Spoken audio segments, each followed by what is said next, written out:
Good morning students. मैं चंद्रकांता आज आपको कक्षा 10वीं का पाठ नंबर 2 पुस्तक का नाम है स्पर्श भाग 2। उसका दूसरा पाठ डायरी का एक पन्ना और लेखक सीताराम सेकसरिया।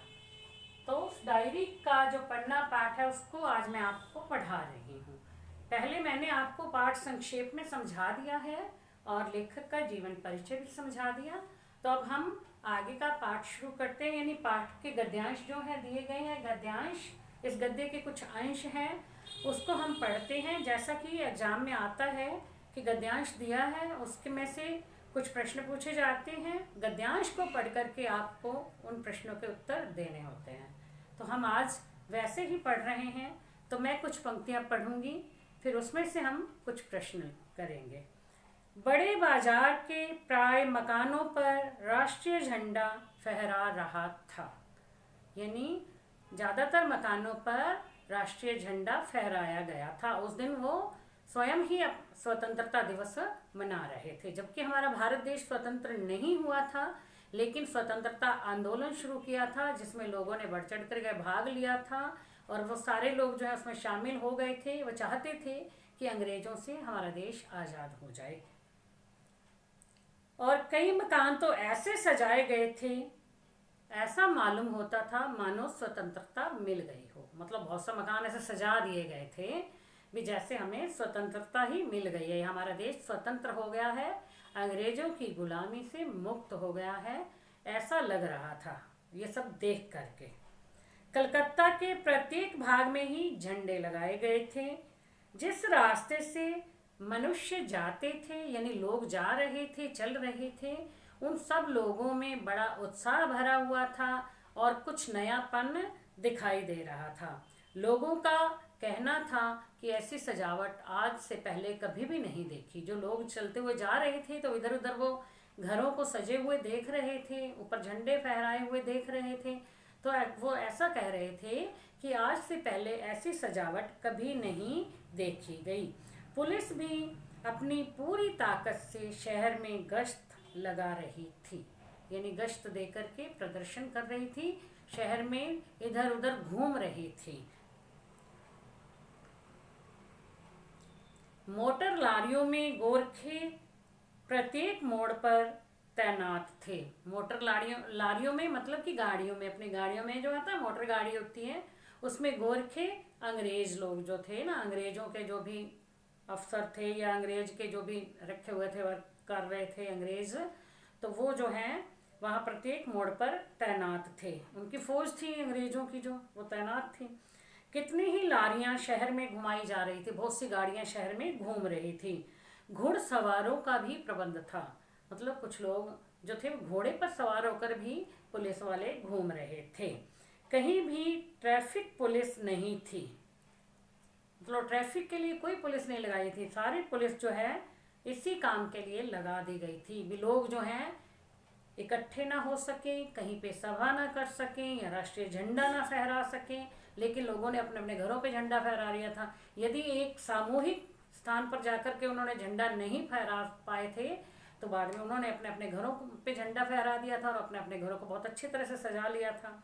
बड़े बड़े पार्कों तथा मैदानों को पुलिस ने सुबह से ही घेर लिया था। यानी क्यों घेर लिया था? क्योंकि वहाँ पर लोग इकट्ठे होकर के किसी तरह की कोई सभा ना कर सके। सभा करेंगे तो अंग्रेजों के खिलाफ ही आंदोलन था और अंग्रेज ये चाहते नहीं थे, इसलिए सुबह से उन्होंने बड़े बड़े पार्कों और मैदानों को घेर लिया था, यानी वहाँ पर पुलिस का पहरा था ताकि लोग ना आ सकें। अब है इसमें सबसे पहला प्रश्न जो पूछा जाता है, मैं हमेशा आपको बताती हूँ, कविता का यदि काव्यांश होता है यानी पद्यांश होता है तो उसमें पूछा जाता है कि कविता और कवि का नाम लिखो। ठीक है, कवि और कविता का नाम लिखो। अब जब गद्यांश है तब पूछा जाता है कि पाठ और लेखक का नाम लिखो। तो हमने ये गद्यांश पढ़ा, इसमें आपको पहला ही प्रश्न बताना है कि गद्यांश पढ़ करके यानी पाठ और लेखक का नाम लिखो। पाठ का नाम है डायरी का एक पन्ना और लेखक का नाम है सीताराम सेकसरिया। ये पहला प्रश्न आपका होता है, ऐसा तो आता ही आता है। अब अगला प्रश्न है, बड़े बाजार में कैसा दृश्य दिखाई दे रहा था? क्या था? बड़े बाजार में मकानों पर राष्ट्रीय झंडा फहराया हुआ था और कई मकान तो ऐसे सजे हुए थे जिससे ऐसा लग रहा था कि मानो स्वतंत्रता मिल ही गई हो। ठीक है, फिर आ जाता है लोगों का क्या कहना था। लोग क्या कह रहे थे, ऐसी सुंदरता मतलब सुंदर और सजावट को देख करके लोग क्या बातें कर रहे थे। लोग ये कह रहे थे कि आज से पहले ऐसी सजावट कलकत्ता में कभी नहीं देखी गई और लोगों में इतना उत्साह और नयापन यानी नवीनता भी कभी नहीं देखी गई थी। पुलिस की क्या व्यवस्था थी, मतलब वहाँ पर लोग इकट्ठे होकर सभा न कर सकें इसके लिए पुलिस की व्यवस्था की गई थी। तो क्या व्यवस्था की गई थी, पुलिस अपनी पूरी ताकत से शहर में गश्त दे रही थी और साथ साथ में मोटर लारियों में भी गोरखे जो थे यानी अंग्रेजों की पुलिस तैनात थी और घुड़सवार का भी प्रबंध था। घोड़े पर सवार होकर भी पुलिस जो है इधर उधर घूम रही थी और बहुत सी लारियां शहर में घुमाई जा रही थी। पार्कों और मैदानों का क्या हाल था, क्या था, बड़े बड़े पार्कों और मैदानों को सुबह से ही पुलिस ने घेर लिया था। क्यों घेर लिया था, ताकि वहाँ पर लोग इकट्ठा होकर के सभा न कर सकें। तो ये बच्चों आपको समझ में आ गया होगा। तो अब हम आगे का पढ़ते हैं पाठ।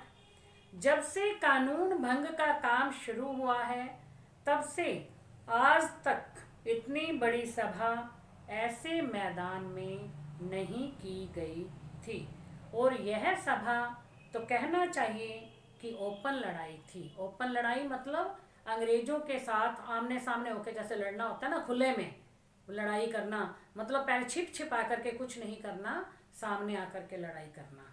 तो ऐसी थी ये, इतनी बड़ी सभा वहाँ पे की गई थी।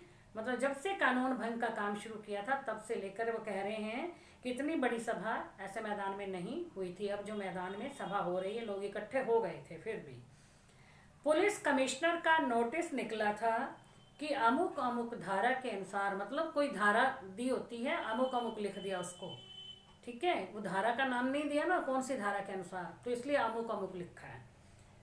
क्या नोटिस निकला पुलिस कमिश्नर का कि अमुक अमुक धारा के अनुसार कोई सभा नहीं हो सकती।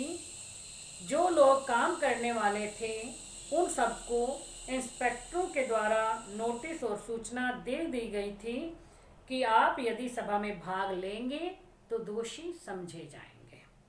पुलिस कमिश्नर ने क्या नोटिस निकाला था भी, इस धारा के अनुसार कहीं पर कोई सभा नहीं हो सकती और जो भी व्यक्ति इस सभा में भाग लेगा वो दोषी माना जाएगा।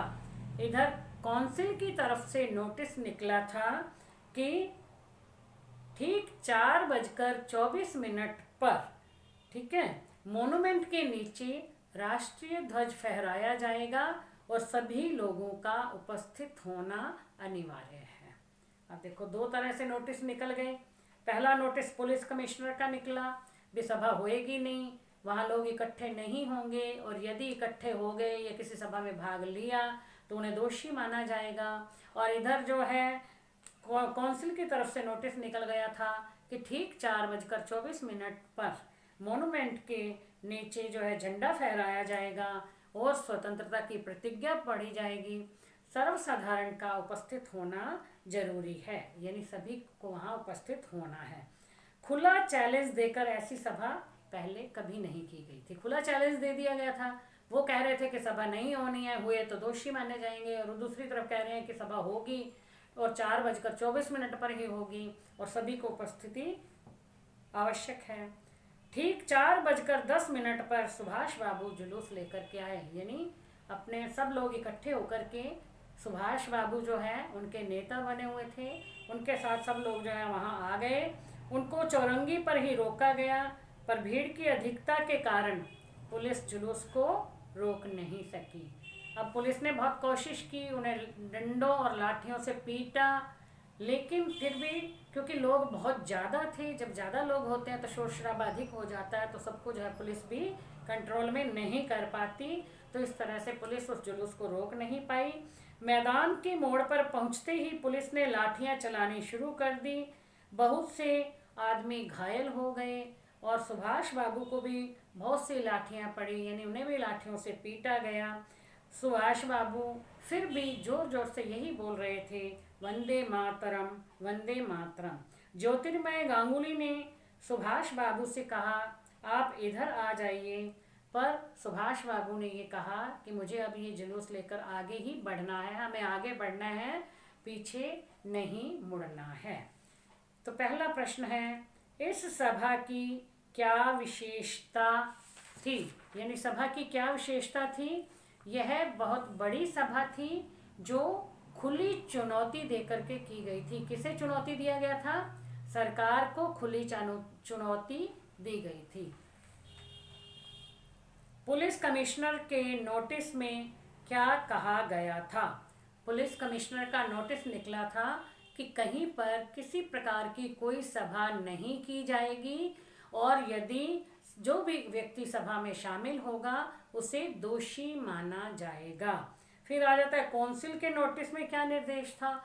कौंसिल के नोटिस में यह लिखा हुआ था, यह निर्देश दिया गया था कि ठीक 4:24 पर मोन्यूमेंट के नीचे झंडा फहराया जाएगा और स्वतंत्रता की प्रतिज्ञा पढ़ी जाएगी। सब लोगों का उपस्थित होना जरूरी है। सुभाष बाबू कब आए और उनके साथ पुलिस ने क्या किया?